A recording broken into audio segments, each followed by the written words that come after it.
The quadratic formula enables us to find solutions or x-intercepts to quadratic equations that can't be found with normal factoring. This is a quadratic equation on a graph with two x-intercepts. Normally, when a quadratic equation is in the form of ax squared plus bx plus c is 0, or otherwise known as standard form, you can multiply a times c and see which factors add up to b and split the middle term and factor by grouping, as you'll see in this example. This results in two ultimate factors, x plus 1, x minus 3.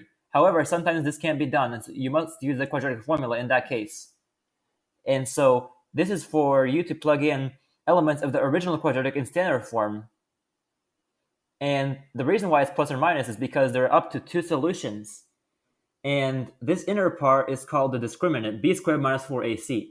Whenever that part is greater than 0, that means you have two real solutions. Whenever the discriminant is equal to 0, then you have one real solution. And finally, whenever the discriminant is less than 0, you have two imaginary solutions.